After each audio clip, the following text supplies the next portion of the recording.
Di sini yang kita tap dengan cara membangun suatu bank yang dari nol, ya relatif kecil lah. Bank Mayora ini kan kita convert nanti benar pure digital, Pak.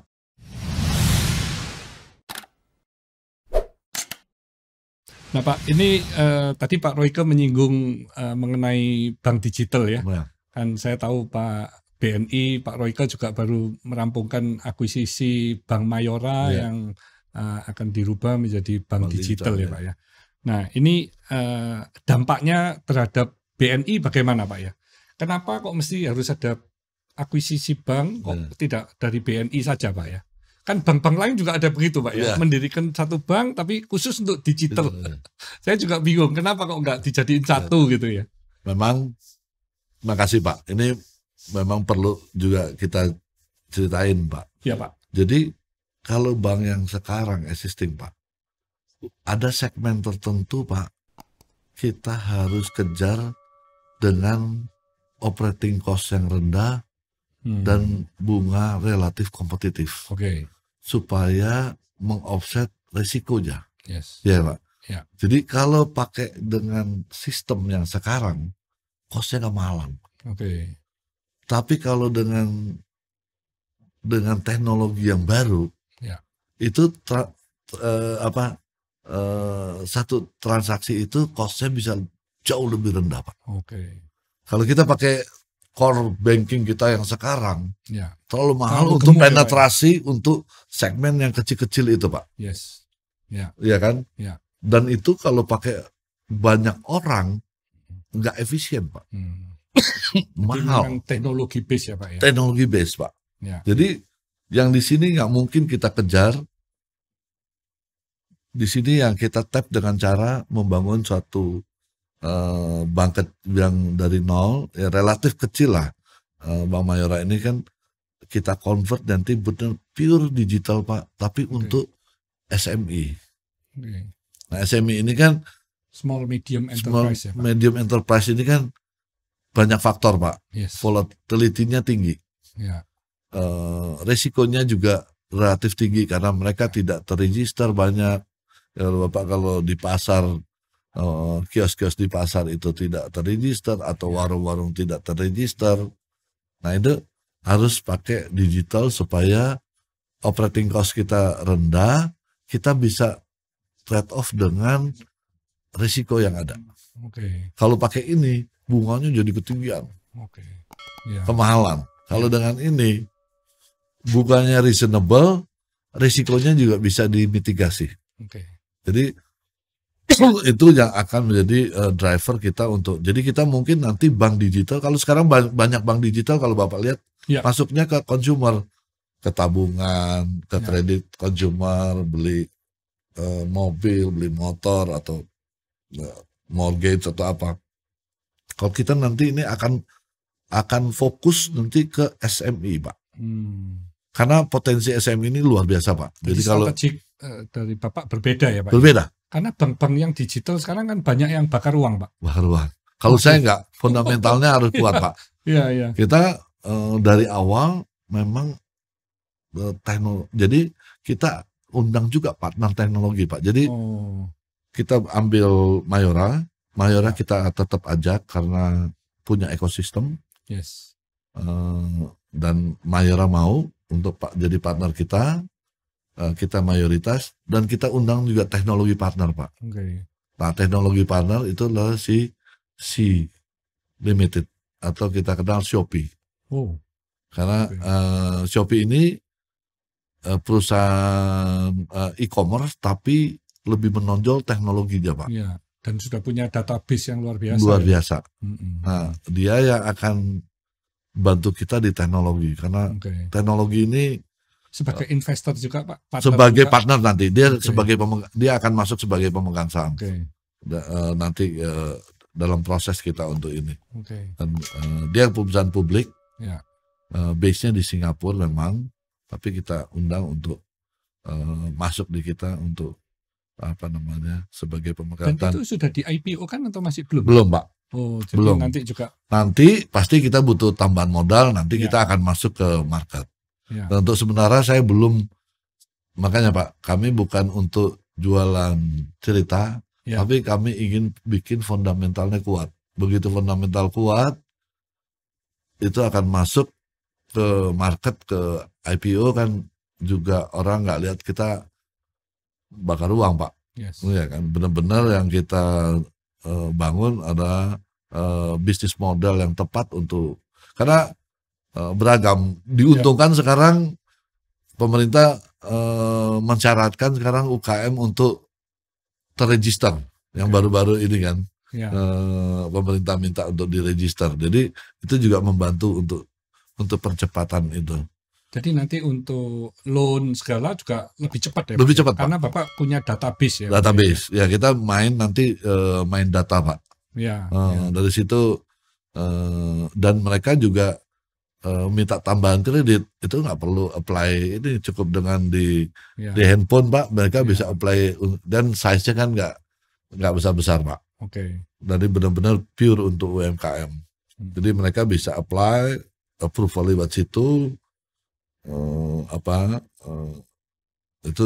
itu akan jauh lebih efisien. Nggak banyak orang, benar-benar teknologi base Pak. Jadi meskipun 4 bank besar di Indonesia ini sudah teknologinya canggih ya, tapi tetap membutuhkan bank digital ini karena memang segmennya yang berbeda. Dan penanganannya juga maunya berbeda ya Pak. Jadi supaya nggak bikin yang besar ini juga nanti ikut goyang Pak.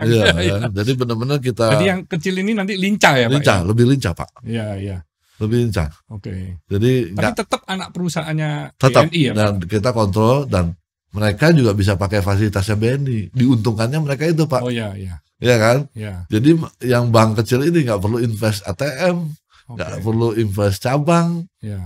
Mereka ngambil duit aja di cabang kita juga bisa, di ATM kita bisa. Ya kan? Udah nggak secara fisik, jika diperlukan transaksi secara fisik, mereka nggak perlu. Dari sisi tim untuk IT juga masih jadi satu ya Pak sekarang. Apa nantinya terpisah? Terpisah Pak. Harus terpisah. Harus terpisah Pak. Karena ini manusianya juga Pak, people-nya juga beda Pak. Sedapat mungkin tidak membawa dari BNI Pak. Kita akan rekrut dari cari yang milenial. Betul Pak. Jadi kalau kan nanti larinya jadi kayak bank konvensional lagi. Harus benar-benar ini bank yang berbeda dari bank yang konvensional ini. Nah Pak, kalau nantinya dengan adanya bank digital gini, apa sumber daya manusia yang bekerja di perbankan itu juga akan menurun ya Pak? Akan shifting banyak jabatan-jabatan tertentu mungkin bisa hilang Pak. Dan beralih kepada istilah kita shifting mereka ke duta digital untuk literasi, untuk pengenalan digital, untuk ini. Karena sekarang ini Pak, Bapak mungkin bisa tanya berapa orang di kantor ini yang pernah ke cabang Bang. Udah nggak ada. Semua udah luar ini. Betul Pak. Iya kan, kecuali ada cash lah. Berapa, tapi kan udah nggak banyak Pak. Apalagi pembayaran sudah banyak memakai handphone juga Pak, handphone, udah nggak pakai kredit card juga. Udah nggak pakai kredit card, jadi relatif orang udah banyak yang nggak ke cabang Pak. Nah, disitulah muncul nanti kreativitas Pak. Inovasi-inovasi, layanan apa spesifik supaya nasabah itu betah dengan kita. Nah itu ya Pak, kan ini kan akan hilang Pak. Fee dari ini, fee akan ini. Nah kita harus cari sumber-sumber revenue baru. Yang saya bilang kita bikin untuk segmen tertentu, layanan tertentu. Di Emerald bisa di kita, bisa bikin paspor, perpanjang paspor di kita. Jadi harus udah mulai cari sumber-sumber bisnis baru yang masih ada hubungan dengan perbankan, tapi untuk mengofsetkan lama-lama Pak, orang udah nggak pakai ATM, lama-lama bisa jadi ATM udah hilang, menurun lah, bisa lama-lama menurun, ya kan? Transfer banyak yang udah mulai gratis, ya kan? Bayar-bayar pakai fintech lain free, itu kan satu bidang tertentu di bank itu sudah sudah mulai menghilang Pak, orang-orangnya masih di situ. Nah itu harus cari gantinya revenue di situ Pak. Kredit card itu juga bisa hilang ya? Bisa hilang Pak, bisa hilang Pak. Ya. Saya herannya waktu ke Tiongkok ya, itu 4 tahun 5 tahun yang lalu itu kan semua pembayaran beli es cendol aja juga pakai itu Pak. Beli es krim bukan es cendol. Itu beli es krim aja juga pakai handphone kan Pak pembayaran ya. Tapi barusan ini saya ke Amerika, pembayaran semua masih pakai kredit card Pak. Jadi ketinggalan jauh negara Amerika sama Tiongkok Pak. Bahkan Amazon kan balik lagi ke fisikal Bapak ke kantor. Bapak kan ada supermarketnya sekarang. Wah, kalau supermarketnya canggih itu Pak. Kalau supermarketnya canggih tapi tetap pakai kredit card Pak. Pakai kredit card kita mesti apply, terus waktu masuk jadi nanti charge-nya langsung ke kredit card Pak. Tapi pakai kamera semua itu Pak. Tapi kan dulunya Amazon nggak punya toko, sekarang Amazon punya toko-toko. Ya, betul. Betul. Jadi emang kita harus hati-hati mensikapi dunia digital ini. Ya, perubahannya sangat cepat ya Pak. Perubahannya sangat cepat. Apakah tetap aja namanya toko gerai kecil-kecil tetap ada Pak? Kenapa? Orang lama-lama juga bosan belanja di e-commerce. Sekali-sekali juga pengen ke warung kan Pak. Jadi jangan dibilang bahwa ini nanti akan menghilang semua, ya enggak. Bank juga cabang kita nggak akan tutup semua. Kita pasti akan harus mempertahankan di mana yang tempat-tempat tertentu. Jadi harus juga hati-hati mensikapi digitalisasi ini. Yang penting kita operating cost-nya juga harus bisa lebih efisien supaya bisa memberikan layanan jauh lebih baik. Saya rasa kita udah mulai perbankan Indonesia sudah mulai bahkan kadang-kadang lebih maju daripada perbankan di luar. Nah Pak Royke bagaimana mempersiapkan next generation future leader ini Pak? Ya Pak, itu paling penting emang. Salah satu tugas saya itu sebagai leader adalah dan teman-teman untuk mempersiapkan kader-kader. Karena gini Pak, saya lihat perusahaan akan repot kalau transformasinya itu terputus-putus Pak. Tidak ada orang yang nggak harus sama sih Pak, tapi continuity itu harus ada. Begitu kita transform, diterusin lagi supaya itu makin baik. Nah, yang kita perluin, kita siapin kader yang ngerti permasalahan ini supaya waktu dia duduk, dia tinggal memperbaiki apa yang kurang. Iya kan? Tidak lagi ganti kursi, ganti cat, ganti ini kan, ganti mobilnya harus ini. Tapi dia duduk tinggal ngetel spion, ngetel ini, fine tuning terus jalan. Nah itu memang kita lagi mempersiapkan Pak kader-kader itu, talent-talent yang ada, terutama talent-talent milenial. Sekarang beda Pak, lebih pintar-pintar sekarang Pak. Ya kan, zaman Bapak sama saya mungkin berbeda. Sekarang mereka wawasannya jauh lebih luas, ya itu memang penting buat masa depan banknya. Dan kita juga sedang mempersiapkan digital camp atau innovation center. Ya kita akan kolaborasi pasti banyak pihak untuk membangun ini supaya kita punya cukup talent yang bagus-bagus, baik track talent di Indonesia maupun orang Indonesia yang ada di luar, anak-anak Indonesia yang bekerja di luar untuk balik ke sini dan ikut membangun bangsa ini mungkin melalui BNI atau melalui institusi lain, ya kan? Karena sebenarnya menarik Pak, kita punya resources luar biasa, populasi negara yang cukup besar, ekonominya juga cukup bagus, ya kita butuh anak-anak yang punya wawasan untuk balik ke sini dan ikut membangun kita. Bukan berarti terus di sini hilang, tapi kita juga siapin yang dari dalam. Dan yang luar biasa, Bapak mempersiapkan juga nantinya di tempat yang the best in the world ya Pak. Iya Pak. Di Ubud ya. Sama Bapak juga siapin di sana kan. Memang itu tempat yang lagi sangat ini Pak, digandrungi banyak orang Pak, untuk tinggal di sana ya. Nah ini benar-benar pasti menjadi daya tarik Pak bagi para talent-talent ini ya. Saya yakin juga sih. Memang ya nggak usah talent Pak, saya muda, yang tua juga seneng Pak. Oh gitu ya. Jadi namanya nanti itu apa Pak?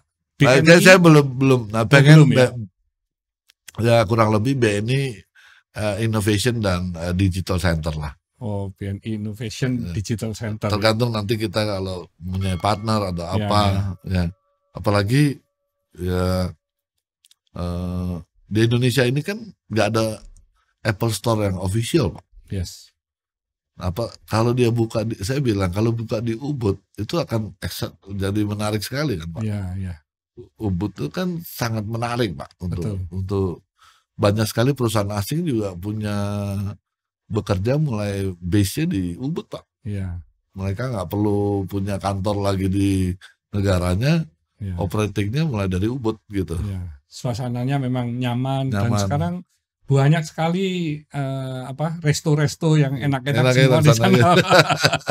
Jadi kita jauh-jauh ke Ubud kadang cuma makan aja terus pulang. Betul ya. Padahal jalannya jauh ya Pak. Iya jauh.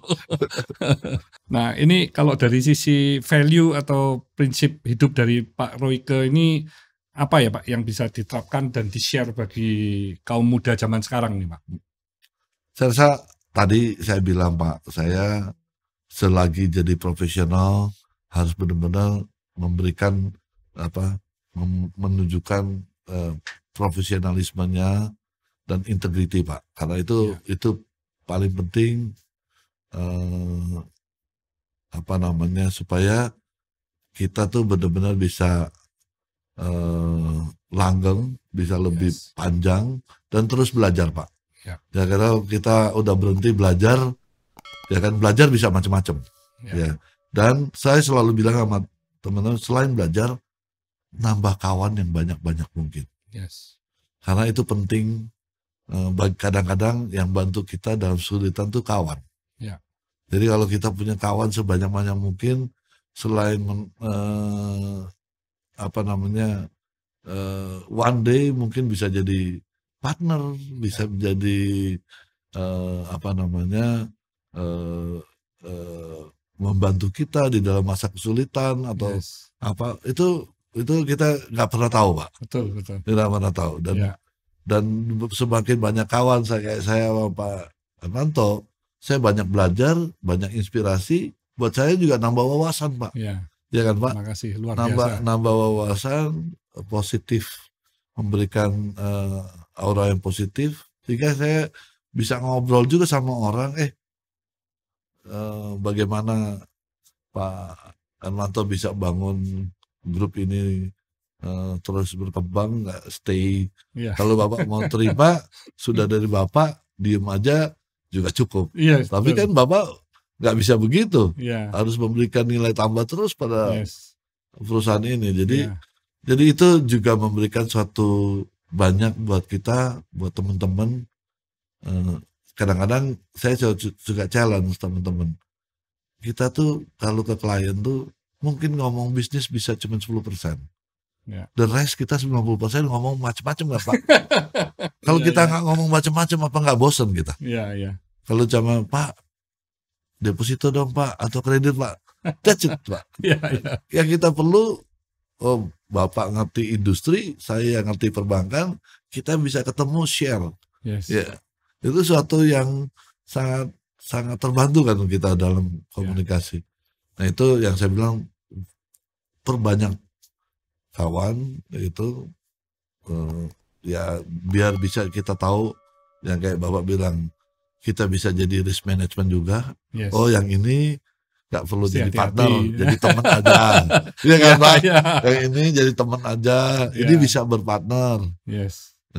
Sama di bankir juga harus bisa banyak teman. Kuncinya apa? Untuk mengetahui itu, supaya ini bisa jadi nasabah, yang ini cukup ini aja kita kenal, tapi jadi nasabah jangan dulu. Gitu kan? Itulah luar biasa.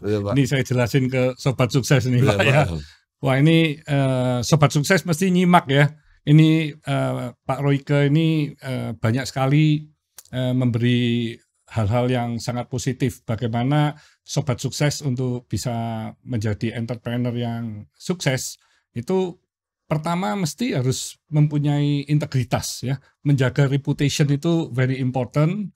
Setelah itu barulah bernetworking, berkolaborasi dengan banyak teman ya, supaya peluang-peluang semakin banyak dan kalau ada kesempatan pun juga bisa berbagi ya. Jadi seperti Pak Royke juga masih terus belajar ini. Ini yang luar biasa ini. Jadi pembelajaran itu memang tiada berhenti ya. Kita selama diberi kehidupan ya kita tetap harus belajar terus ya. Betul. Saya sendiri juga hobinya kerja ini Pak. Jadi memang saya mengakuisisi perusahaan juga saya punya tujuan bagaimana perusahaan itu bisa menjadi the best di Indonesia dan akhirnya bisa menjadi global company seperti BNI Pak. Jadi buka cabang di beberapa negara. Jadi kita bangga dengan Indonesia ya. Jadi tidak hanya perusahaan luar aja yang ke Indonesia, kita juga harus bisa ke mereka kan. Jadi balance kan Pak ya. Ya itu tantangan bagi saya Pak. Karena bukan hanya uangnya Pak ya, tapi saya ingin wah ini challenge ini. Gimana kita bisa menjadi pioner atau menjadi pemenang di negara sendiri ya. Nah itu tantangan Pak, tertantang saya. Jadi bukan hanya mencari uangnya saja. Iya Pak.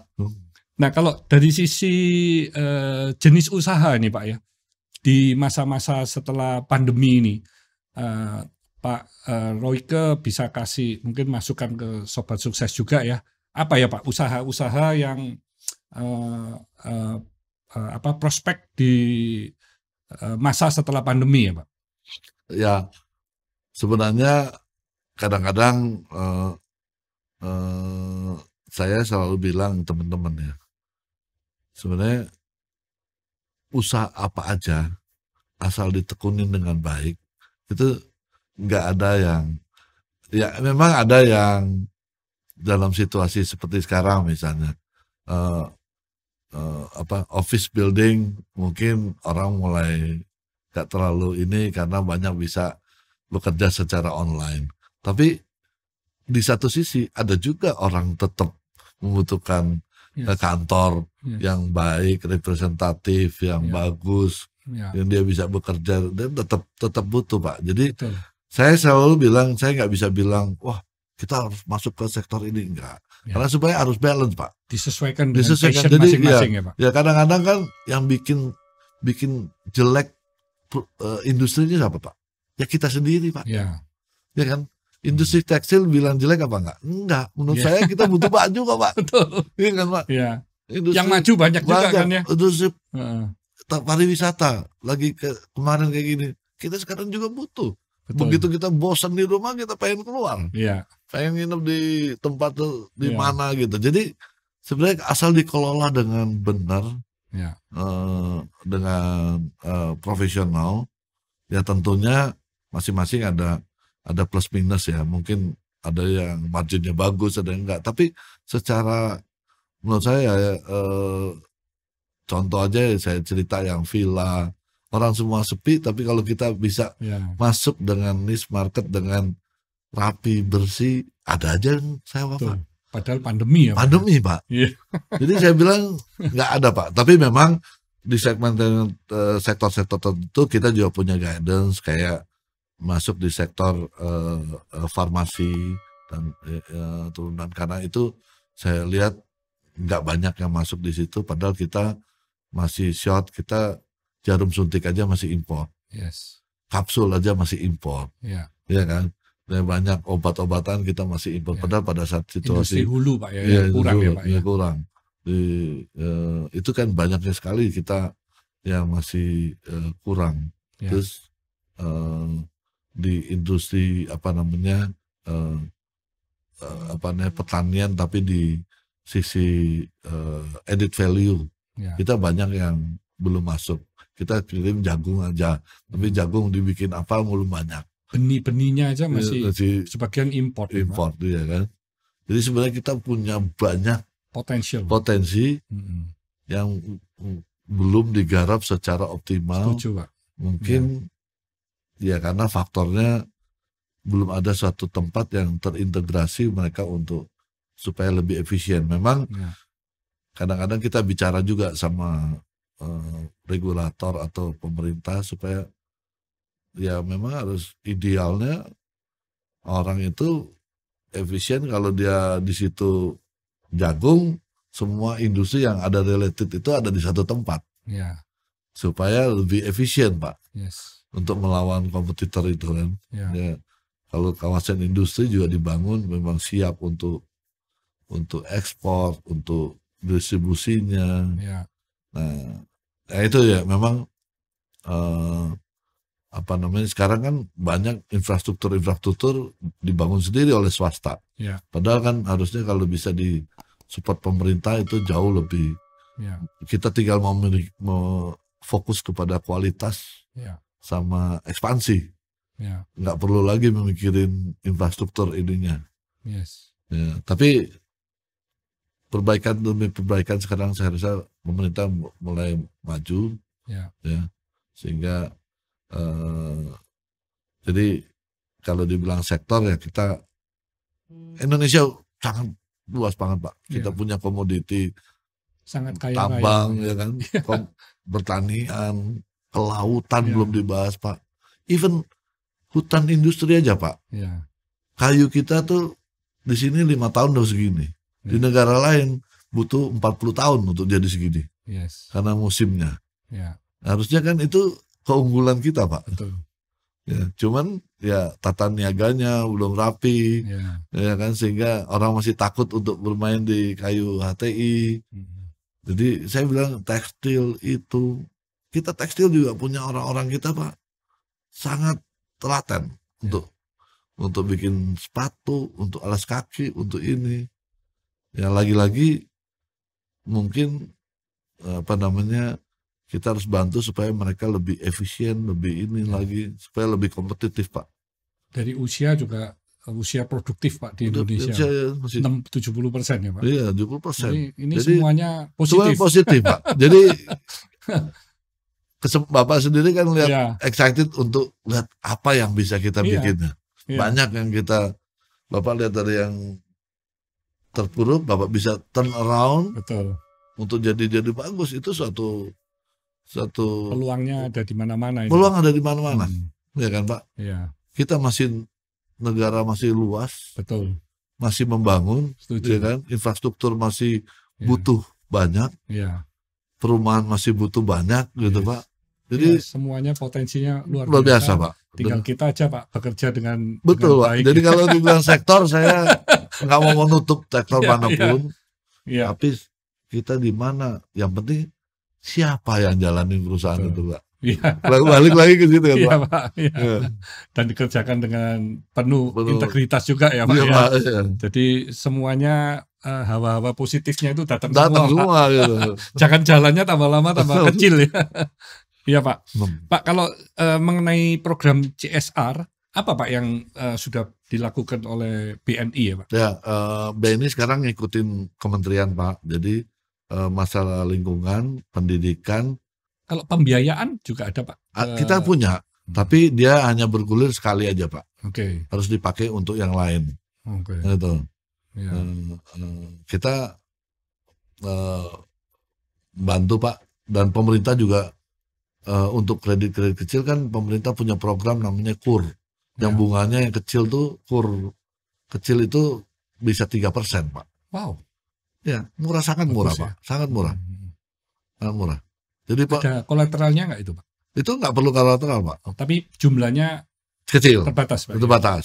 Ya. Dan ada pembimbingan juga nggak, Pak, itu? Bisa dipakai ada off-takernya atau bapak angkatnya. Bisa, Pak. Jadi bisa dimanfaatin tuh, Pak. Jumlahnya berapa itu, Pak, ya? Yang 3% kalau nggak salah di bawah 100 juta ya. 100 juta kurang lebih. Udah cukup besar loh, Pak. Oh iya. Dan di atas itu 6%. Yes. Ada, nggak perlu penjamin karena ada penjaminan dari asuransi pemerintah, Pak. Oke. Nah, itu untuk bisa mendapatkan dana-dana itu apa sih, Pak, yang mesti harus penuhi ya syarat-syarat oleh para milenial atau startup ya Pak ya? Ya, yang penting Pak mereka benar-benar punya usaha. Itu Oke, aja. oke. Gitu. Ya, ya. Ya kan? Dan membuktikan bahwa mereka mampu Ya. berbisnis, kita sangat welcome kok Pak. Oke. Pemerintah punya target KUR itu ratusan triliun Pak. Oke. Gitu. Ya.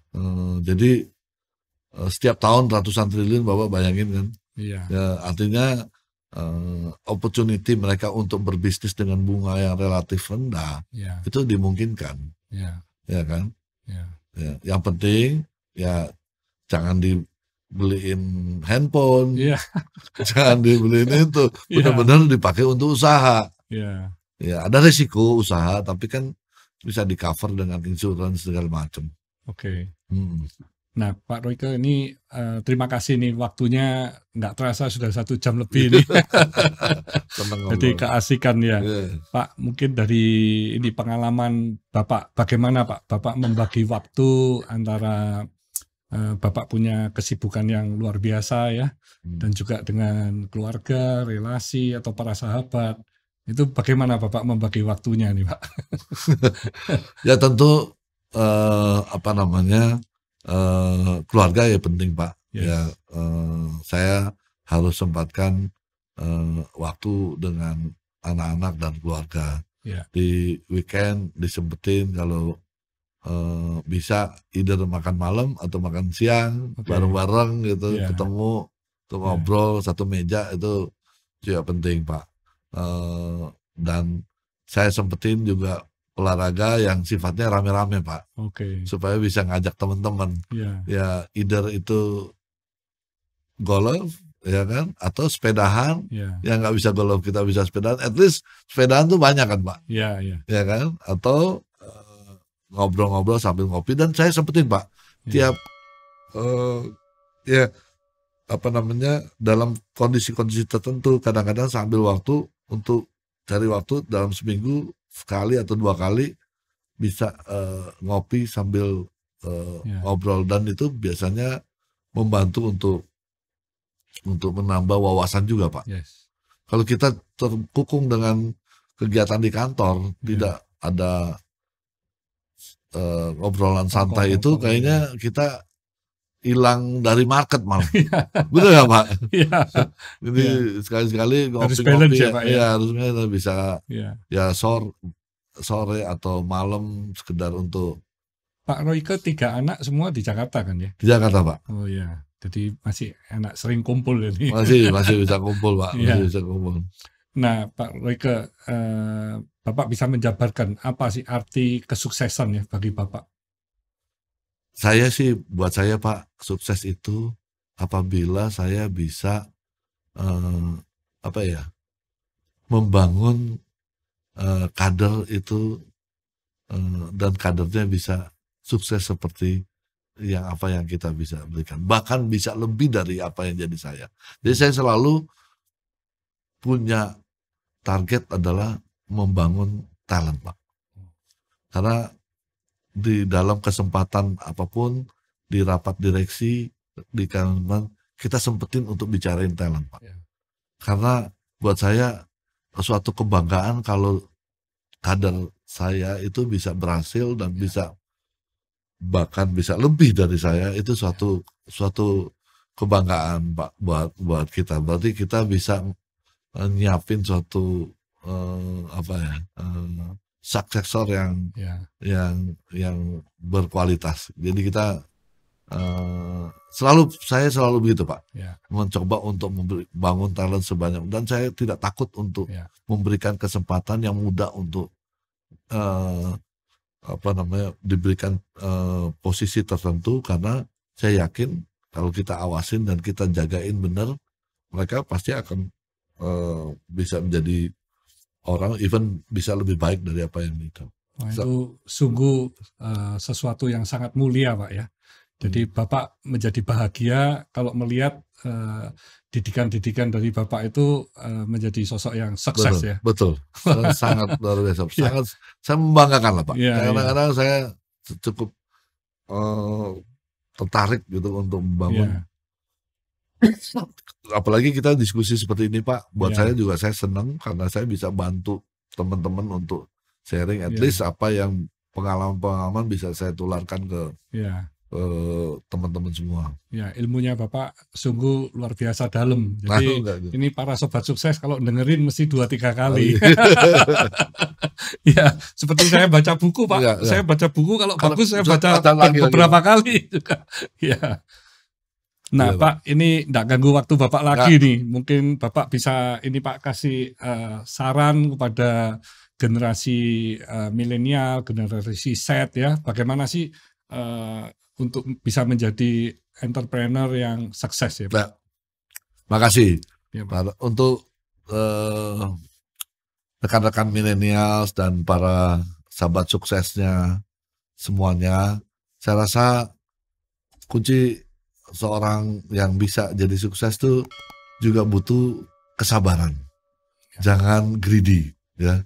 Kadang-kadang mau cepet puas, pengen cepet jadi, semua ada proses lah. Ya. Semua ada proses dan selalu kita jaga integritas. Tadi Pak Hermanto bilang kalau reputasi udah hilang sulit untuk bangun dari ini lagi. Jadi integritas, profesionalisme itu harus dijaga. Jadi kita jangan terlalu greedy, jangan terburu-buru, ada proses.